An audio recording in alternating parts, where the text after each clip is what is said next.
All right, so what do we have here? This is the 302 that's going to go into the Falcon probably next fall. It's obviously a used engine. This is not what the original plan was going to be, but an opportunity presented itself and I decided to take advantage. My original plan was to get a later model roller 302 5.0 engine because of all of the problems that we're having currently with camshafts and lifters going bad.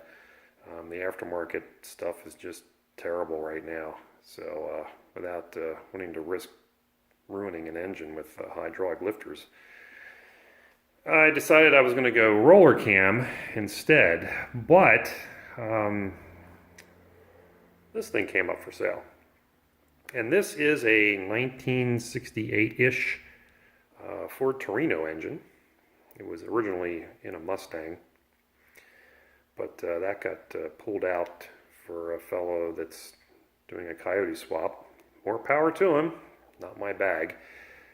So he had this that he wanted to get rid of, and was able to hear it run before it got yanked, which is very important. But still, you know, very skeptical about a used engine of this nature. And he bought the car to do the coyote swap, so he didn't really even care what this thing was, and didn't exactly take maybe the best notes or ask a lot of questions. So what's inside this? Well, it's kind of a mystery. We're not exactly sure. It's a 302. It's like I said, it's a late 60s engine. But most importantly, it has some interesting cylinder heads. My initial research on what these are is they are cast iron, but they're flow equivalent to GT40 heads. So they should be about the same, which is kind of what I was hoping to get anyway, was an Explorer engine with GT40 heads. So it's got good heads on it. I've had the valve covers off. Spotlessly clean inside. The oil in it is full and looks like it's brand new. It has roller tip rockers. All of the hardware is ARP. Edelbrock Performer intake manifold. Has a Petronix electronic ignition conversion. MSD coil, Holley fuel pump. None of that I'm really bragging about. I'm just mentioning it because it's here in front of us. And of course it's got a chrome alternator, so you know, there's instant horsepower right there. Got some aluminum pulleys, and I'm not sure if that's an aluminum thermostat housing or not. But all together as a package, and it runs. And what cam's in it? We don't know. It's also got this nice deep sump Meloden oil pan on there. And he ran a Napa/Wix filter, so that's good. And it came with an Edelbrock carburetor, my personal favorites. I'm not a big fan of Holley's. It's just my personal taste. No particular reason. And still over here in the truck, it came with a C4. That of course has the correct V8 bell housing that I was going to have to find. And obviously recently replaced torque converter.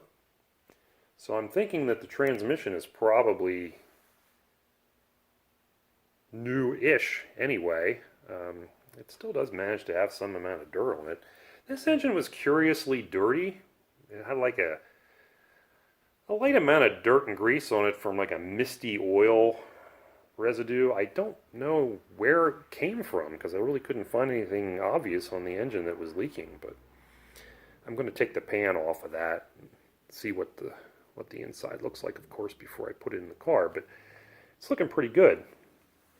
And then I got assorted things, you know, air cleaner, oil cooler, brand new aluminum radiator came with it, and a B&M shifter that I probably won't use, but I'm not ready to give it away just yet.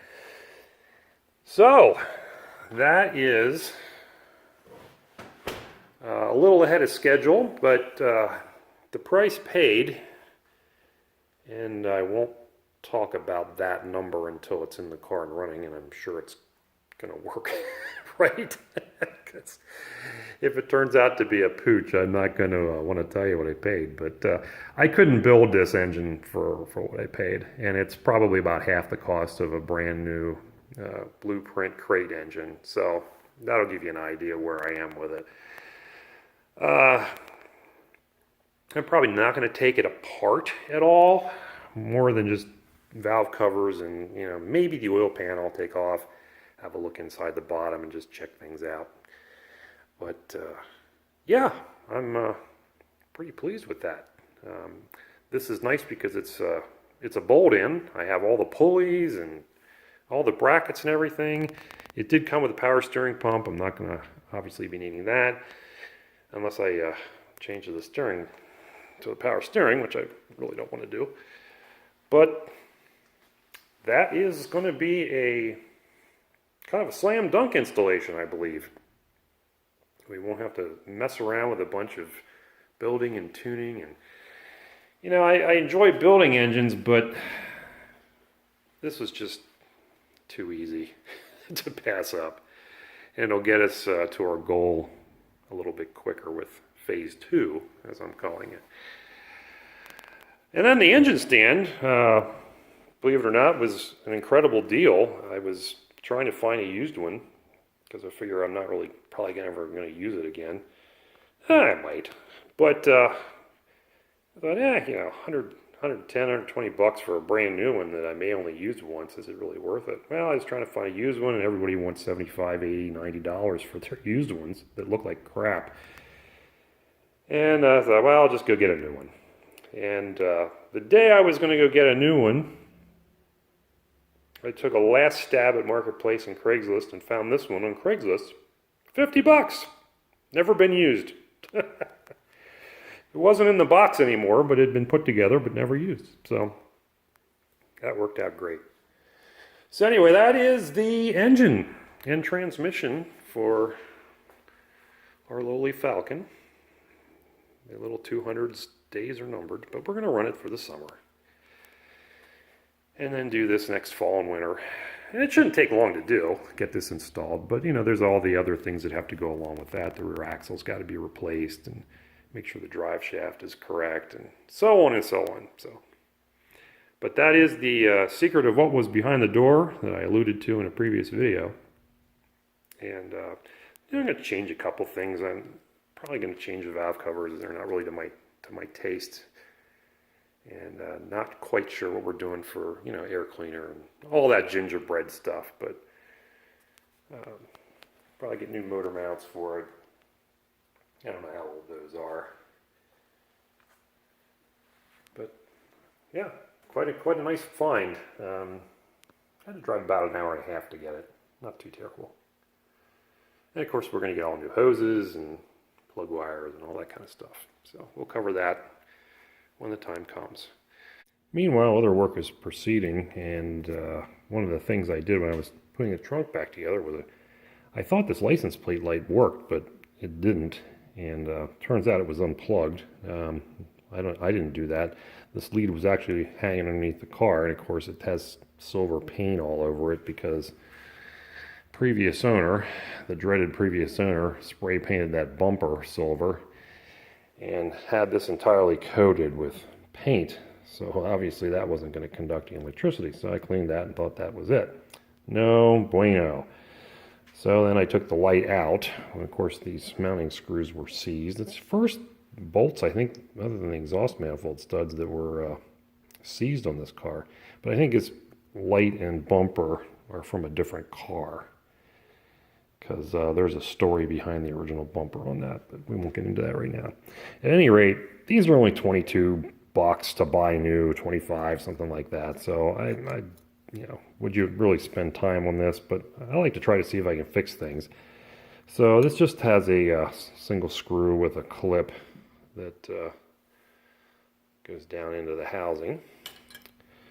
And then this lens comes off, and yeah, I think we see why we don't have a license plate light.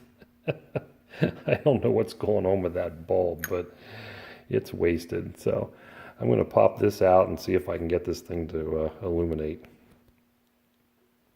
Well, we had one in stock. One of my other videos I talk about, I think it's called Garage Chat or something, way back in the history. If you want to watch that, I talk about keeping inventory of parts and hardware and stuff, and this is my bulb collection. This is all the independent little bulbs. I also have headlamp bulbs galore. Anytime I get a replacement headlight or wander through the junkyard and find bulbs, put them in my pocket, take them home. Because you never can have too many of these things, and now with all these different bases and stuff, it's you're always running to the store for something. So most of the time I have the right thing, and in this case I had one of this number 97 bulb. This one's made Heco in Mexico, but same as what was in there. So we'll install that and see if we have illumination. Well, little did I realize, but the reverse lights didn't work. Thought I had checked those when I first got the car, but I guess I didn't, and found two bad bulbs in there. So I got those working, and we also had success with our crusty old license plate light. It does work with a new bulb in it. A little bit of cleaning up, making the ground good, and we're all back in working order there. These are the filters I like to use. They're a clear plastic filter and a decent size. And I had this one on. I put this one on when I bought the car. And you can see, just from that short period of time, I've run this car very little. All the junk that's wound up in this filter. Normally I would say it was from the gas tank, but this car has a new gas tank in it. I'm going to say that this was all from the rusty fuel lines that were on that car before that I replaced. So I took this one off, I replaced it with a new one, and we're going to see what we wind up with in the new filter. Obviously this is plastic, and it's interesting that here in the end, this is the inlet side. It's compressed down a little bit where it's clamped on. I'm thinking that's from the heat and a combination of the suction of the pump. So this is not a long-term solution. I think eventually we'll put a metal one on there. But for now, so I can see what's going on, I'm going to keep using this. And it's really far from the engine, so it's not like it's going to melt and cause a fire or anything. But that is a little odd that happened there. So we'll keep an eye on that. But we'll run a new one and see what we wind up with. All right, we're doing the rain gutters on this thing. Got some seam sealer I'm putting in here. Just masking this off, and I'm going to pull this tape off before it's dry, but wanted to show you how I'm doing that. So you can see it'll leave a nice straight line then once you're done, and you don't have to worry about getting it on the trim. And we'll show you on this side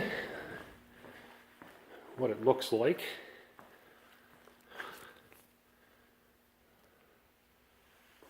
It does level out after some time, so some of these little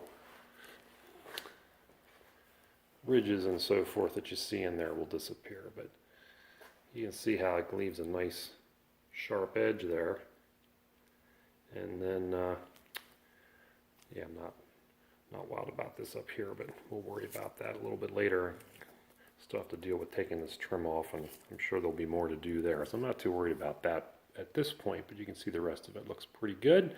And you want to make sure you get it back in here to where this drip rail molding is, because the seam actually comes all the way out to the edge, and that's what you're trying to cover up. Okay, and a final note here before we go on the fuel filter is, you remember I showed earlier that the first one I had on there was all full of crud, and this is the new one. I've been running this for a while, and as you can hopefully see here, looks like it's crystal clear now. So it must have been that rusty fuel line that was causing all that debris to get in there.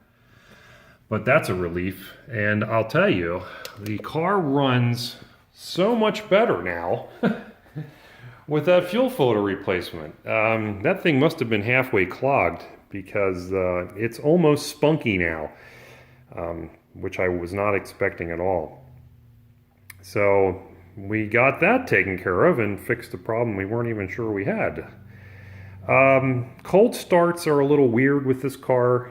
I think after some thought and asking some other people and kind of reinforcing my thought process, I think the choke's not quite set correctly, so I'm going to have to dive into that. But other than that, when it's warm, it just starts right up and runs great. So, and we'll leave you with that at this time until we get the next installment done, and it's probably going to be dealing with the paint finally. I know I've been promising that for quite a bit, but I think the time has come. It's getting a little bit warmer, so I should be able to do some work outside with this thing and tackle this dull finish, and I think I have the answer to make it shine again. So watch for that, and until next time, as always, thanks for watching, and we'll see you soon.